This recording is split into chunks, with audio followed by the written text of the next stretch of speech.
Well, I think you've got to be able to think on your feet. You've got to be able to attempt to reach all different kinds of people with all different kinds of backgrounds and experiences. And for me, part of that is performance.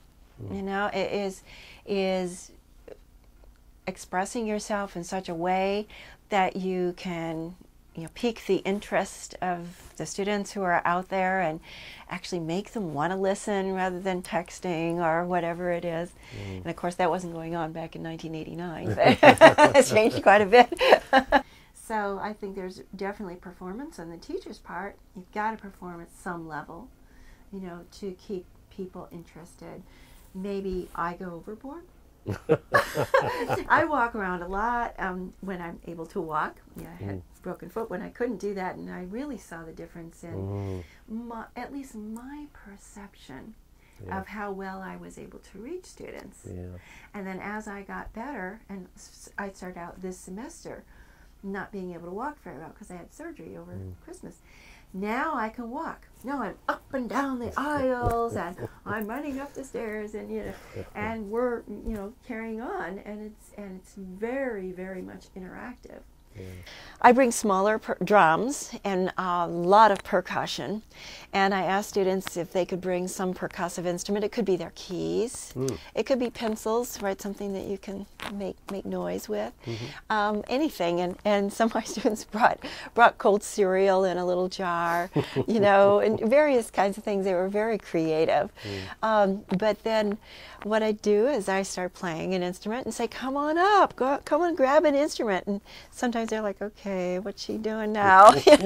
And then we all just start playing and get going. And actually, sometimes I bring in the different instruments one at a time.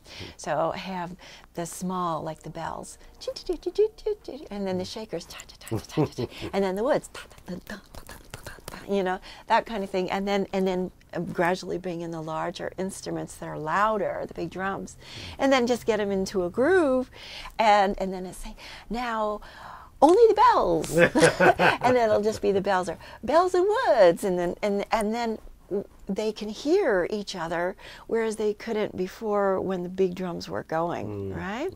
And so, and I do it differently with different classes. I'm just really experimenting to see what works best. Sometimes I just say, "Everybody play," and then we'll all play, and I'll get in the middle of them and then say, "Now watch me," and then go, "Okay, this group up, volume up, this group volume down, up, down, up, down." They'll try to outdo them. They'll try to, you know, like that, and just go crazy for a while, and then 1, 2, 3, and they're like, "Wow!" And I'll say, "So why do we do this? What did you learn from this?" And they go, "Well, it's deviant." "Well, why is it deviant?" "Well, because it's sociology. We're not supposed to be getting a groove on, you know." And okay. So what I began to realize is that the overlap between teaching and research missions are really inseparable, and they all work together. And that's made me a better teacher, because at the same time that I could talk about teaching graduate students or undergraduate students about the meaning of science, I could also become more enthusiastic in class to give students the idea of the types of problems that were unsolved and what a future as a chemist or a scientist would mean. It was always thinking about how you were going to change their way of thinking and viewing the world around you. That seemed so good, you know. So they would come in as someone, I mean to trivialize it, but as maybe a two-dimensional person, and you're trying to convert them into a three-dimensional person where they think more than just the words, more than just the language. It's the thinking, it's the engagement with the field.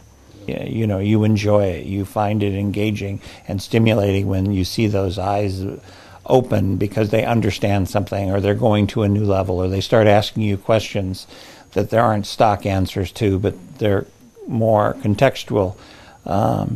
And it was those conversations, those discussions at the retreat that were the best parts. And also, it's interesting because sometimes you do things in class that you don't necessarily think of as being anything earth-shaking. And then you realize when you talk to other teachers, well, they may not be earth-shaking, but they're transformational for students. They kind of have the ritual of becoming a member of an organization where they pass out the award and they say something about what got the attention of the committee that was scrutinizing your application. And I remember there was something I did that I thought was nice, and I had an ulterior motive. And that is, for students who did really well in the class, I'd write them a letter saying, you know, you have a natural talent for this. You might want to think about having a future in science, and, you know, it comes naturally to you, or at least it appears it comes naturally. You understand things. You ask questions that are appropriate.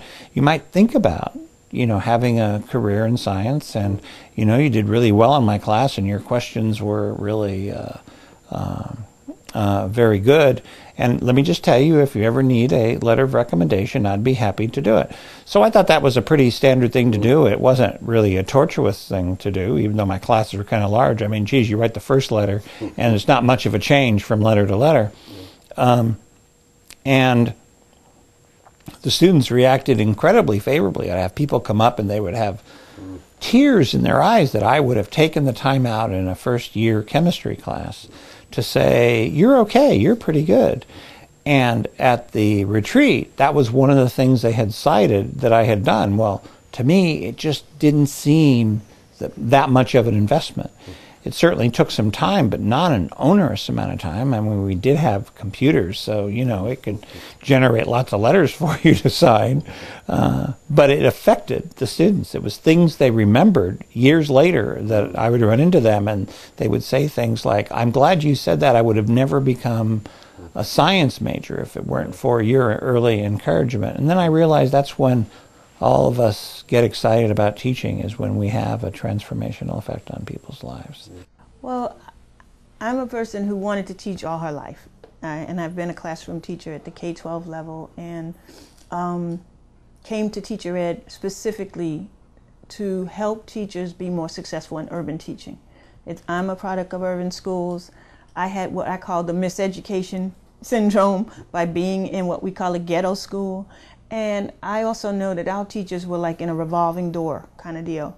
So when I came and I heard, that's what brought me over here. When I heard that they had a program that was specifically preparing teachers, you know, for urban schools, that was my life dream, to help teachers be able to go in those schools and be successful, and help kids actually be more successful. So there were things about teaching that I think I had in me, like a passion for teaching, that you can't give people. I don't care how many courses they take and how many A's they get. You can't give people a passion for teaching. They have to have it.